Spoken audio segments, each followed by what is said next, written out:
शख्स देखा है, कोई ऐसा इंसान देखा है कि जो कुरान भी बहुत ज़्यादा सुन रहा है और म्यूज़िक भी बहुत ज़्यादा सुन रहा है? The reason I am asking you this question to begin with is के अगर मैं अपनी लाइफ को देखूं, यानी आई केम टू रिलीजन जब मैं तकरीबन 21-22 साल का था, और before that I was a crazy fan of music of all genres, almost metal rock ज़्यादा सुना, लेकिन ये कि ऑल जॉनरास ऑलमोस्ट।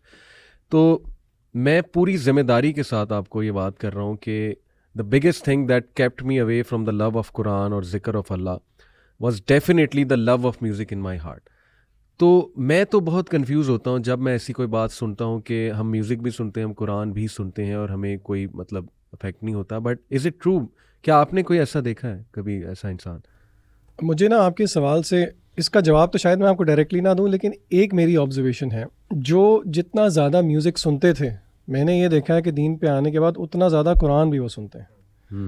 और इससे मुझे वो कॉल भी याद आता है इब्नुल क़य्यिम का रहिमहुल्लाह, जिसमें उन्होंने कहा कि दो चीज़ों की मोहब्बतें एक दिल में कभी भी जमा नहीं हो सकती। एक कुरान की मोहब्बत है और एक मौसीकी की मोहब्बत है। एक आएगा तो the other has to go. बिल्कुल। अली भाई, मैं तो अपना एक्सपीरियंस शेयर करूंगा कि दीन पे आने से पहले मैं भी बहुत ज़्यादा I was music addict, songs basically. तो मुझे तो अल्लाह माफ़ करे, अल्लाह ताला मुझे माफ़ करे, नाउज़ुबिल्लाह, कुरान तब बोरिंग लगता था, तब दिल नहीं करता था सुनने का। कहीं भी प्ले होता था बंदा, चलो यार ये भी होता है ना बात जगहों पे कि सुबह सुबह कुरान लगा देते हैं, तो बंदे का दिल का चलो भी खत्म हो जाएगा। तो म्यूज़िक मैं नहीं समझता, मतलब मैं मानता ही नहीं इस बात को कि म्यूज़िक और कुरान एक बंदा दोनों चीज़ें सुन सकता है और वो कहता है मैं I am happy with that. या तो आपको कुरान बिल्कुल ही लज़्ज़त नहीं दे रहा होगा उस टाइम पे, क्योंकि आपका जो हार्ट है वो ऑलरेडी ऑक्युपाइड है विद म्यूज़िक, तो ये दोनों चीज़ें इकट्ठी हो ही नहीं सकती। सुभान अल्लाह, मुझे आपकी बात से एक वाक़या याद आया, और वी विल प्रे कि अल्लाह ताला उस सिस्टर को हिदायत दे, अल्लाह ताला मे अल्लाह ब्लेस हर, क्योंकि शी वाज़ वेरी ऑनेस्ट। तो we pray for all the youth. उसने ब्लंटली मुझसे ये क्वेश्चन किया।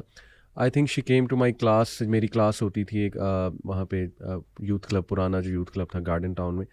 तो उसने ब्लंटली मुझसे क्वेश्चन किया कि सर मैं म्यूज़िक लर्न कर रही हूँ, कोई आई थिंक किसी उसने डिग्री का नाम लिया था, उसमें म्यूज़िक भी वो लर्न कर रही थी। तो शी सेड कि sir honestly Quran doesn't attract me.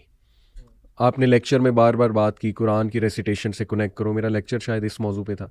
She said कि आई कांट कनेक्ट, मुझे नहीं म्यूज़िक जो है ना, टू बी ऑनेस्ट कुरान मुझे अट्रैक्ट नहीं करता, but music is my life, music is my soul, it gives me energy, it gives me the drive to move on, it gives me hope and so many things. तो बस अल्लाह की तरफ से ना मेरे जहन में उस वक्त एक जवाब आ गया। मैंने कहा कि देखें सिस्टर, जब टाइफाइड हो ना या बुखार हो तो ज़बान कड़वी हो जाती है, और अच्छा खाना भी इंसान को मज़ा नहीं देता, तो you should work on your heart.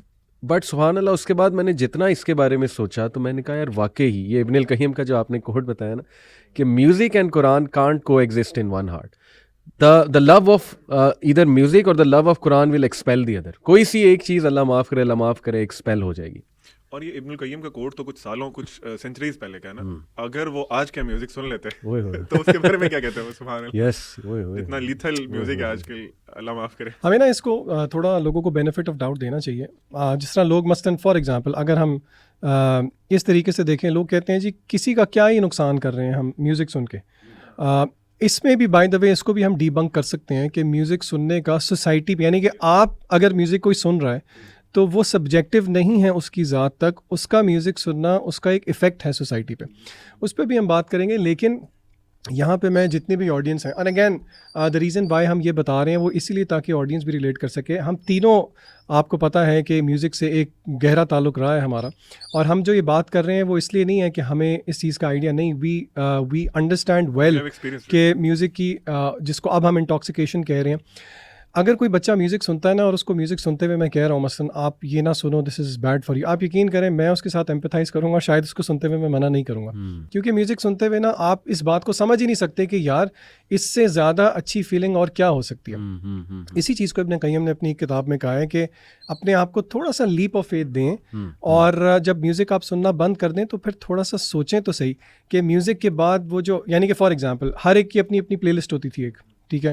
तब तो हम जिस टाइम पे थे तब टेक्नोलॉजी आपको पता है थोड़ी मुख्तलिफ थी, तब ये MP3 ऑडियोज होते थे और विनैप होता था, और वो आपकी वो होते थे आईपॉड्स भी नहीं, उससे पहले वॉकमैन्स होते थे, कैसेट्स होती थी जो पेंसिल में घुमा के हम रिवाइंड किया करते थे।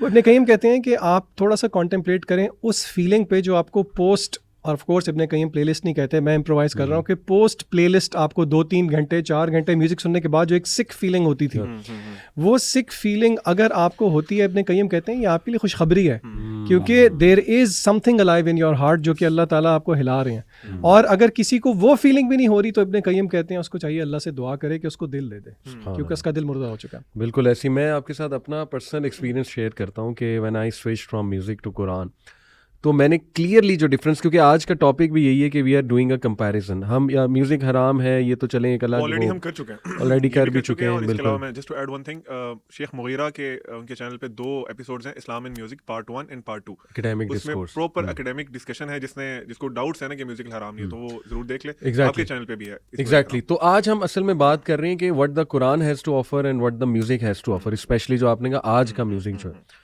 तो क्लियरली देखें भाइयों, मैंने तो ये फील किया कि म्यूज़िक से देखें मुझे टेम्पररी हैप्पीनेस मिलती थी, मैं इनकार नहीं करूँगा, लेकिन उस हैप्पीनेस को मैं एड्रेनालिन रश कहूँगा, उसको मैं वो जाहिर है वो प्लेजर की फीलिंग करूँगा, डोपामीन ऑब्वियसली मिलता है म्यूज़िक से, मिलता था, और बहुत हाई फीलिंग भी मुझे मिलती थी, फिर कुछ मेरी मेमोरीज जुड़ी होती थी कुछ गानों से, वो रिवाइव हो जाती थी। बट ये जो जिशान आपने बात की ना कि पोस्ट प्ले लिस्ट इफेक्ट, यकीन करें कि उसके बाद जो पोस्ट प्लेलिस्ट इफेक्ट आता था ना मुझ पे, वो डाउनर आता था बहुत ज़्यादा। और साइंटिफिकली स्पीकिंग ऑब्वियसली डोपामीन की वैल्यू हाई गई है, जैसे ही वो सोर्स अलग हुई जिसने डोपामीन दी थी तो वो अचानक से ठप आया नीचे। बट सुभान अल्लाह, मैं इसको ऐसे देखता हूँ साइंटिफिकली, यानी मेरे पास कोई प्रूफ नहीं है लेकिन मैं अपना बता रहा हूँ कि कुरान से जो आप प्लेजर और जो वो एक आप कह लें हैप्पीनेस एक्सट्रैक्ट करते हैं ना कुरान सुन के, वो ग्राफ फिर यूँ जाता है, वो नीचे नहीं आता है। आप खुद सोचें कि सूरह फातिहा हम 5 बार सुनते हैं मस्जिद में जाके, कभी बोर हुए? कभी भी नहीं हुआ वल्लाह। सुभान अल्लाह, यानी बार बार सुनने का दिल कर, गानों से तो बोर हो जाते। हाँ। तो मैं चाहता हूँ